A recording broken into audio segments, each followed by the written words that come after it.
Eat a variety of foods for good health. We need more than 40 different nutrients, and no single food can supply them all. It is not about a single meal, it is about a balanced food choice over time that will make a difference.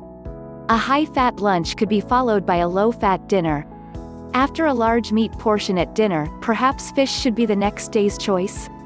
2. Base your diet on plenty of foods rich in carbohydrates. About half the calories in our diet should come from foods rich in carbohydrates, such as cereals, rice, pasta, potatoes, and bread.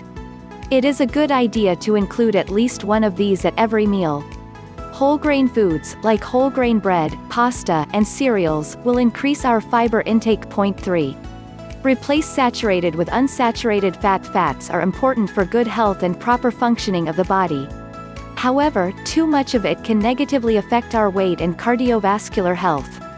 Different kinds of fats have different health effects, and some of these tips could help us keep the balance right. We should limit the consumption of total and saturated fats, often coming from foods of animal origin, and completely avoid trans fats. Reading the labels helps to identify the sources. Eating fish 2 to 3 times a week, with at least one serving of oily fish, will contribute to our right intake of unsaturated fats. When cooking, we should boil, steam or bake, rather than frying. Remove the fatty part of meat. Use vegetable oils. 4. Enjoy plenty of fruits and vegetables. Fruits and vegetables are among the most important foods for giving us enough vitamins, minerals and fiber. We should try to eat at least 5 servings a day. For example, a glass of fresh fruit juice at breakfast, perhaps an apple and a piece of watermelon as snacks, and a good portion of different vegetables at each meal. 5. Reduce salt and sugar intake. A high salt intake can result in high blood pressure, and increase the risk of cardiovascular disease. There are different ways to reduce salt in the diet. When shopping, we could choose products with lower sodium content. When cooking, salt can be substituted with spices, increasing the variety of flavors and tastes. When eating, it helps not to have salt at the table, or at least not to add salt before tasting. Sugar provides sweetness and an attractive taste, but sugary foods and drinks are rich in energy, and are best enjoyed in moderation, as an occasional treat. We could use fruits instead, even to sweeten our foods and drinks. 6.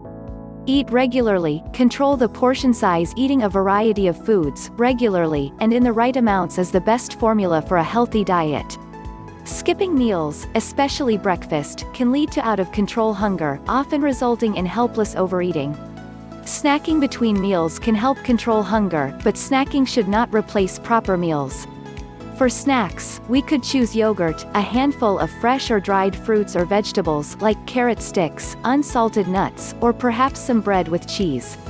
Paying attention to portion size will help us not to consume too much calories, and will allow us to eat all the foods we enjoy, without having to eliminate any.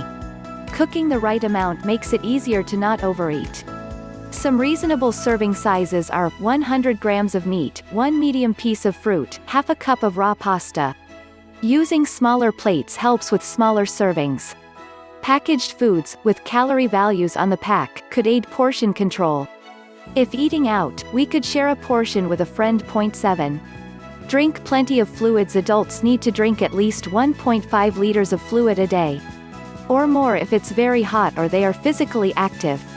Water is the best source, of course, and we can use tap or mineral water, sparkling or non-sparkling, plain or flavored. Fruit juices, tea, soft drinks, milk and other drinks, can all be okay, from time to time. 8. Maintain a healthy body weight. The right weight for each of us depends on factors like our gender, height, age, and genes. Being affected by obesity and overweight increases the risks of a wide range of diseases, including diabetes, heart diseases, and cancer. Excess body fat comes from eating more than we need. The extra calories can come from any caloric nutrient, protein, fat, carbohydrate, or alcohol, but fat is the most concentrated source of energy. Physical activity helps us spend the energy, and makes us feel good. The message is reasonably simple: if we are gaining weight, we need to eat less and be more active. 9. Get on the move, make it a habit. Physical activity is important for people of all weight ranges and health conditions. It helps us burn off the extra calories, it is good for the heart and circulatory system, it maintains or increases our muscle mass, it helps us focus, and improves overall health well-being. We don't have to be top athletes to get on the move. 150 minutes per week of moderate physical activity is advised, and it can easily become part of our daily routine. We all could. Use the stairs instead of the elevator, go for a walk during lunch breaks, and stretch in our offices in between. Make time for a family weekend activity. 10. Start now. And keep changing gradually. Gradual changes in our lifestyle are easier to maintain than major changes introduced all at once. For 3 days, we could write down the foods and drinks we consume throughout the day, and make a note of the amount of movement we made. It won't be difficult to spot where we could improve. Skipping breakfast? A small bowl of muesli, a piece of bread or fruit, could help slowly introduce it into our routine. Too few fruits and vegetables. To start with, we can introduce 1 extra piece a day. Favorite foods high in fat? Eliminating them abruptly could fire back, and make us return to the old habits. We can choose low-fat options instead, eat them less frequently, and in smaller portions. Too little activity? Using the stairs daily could be a great first move.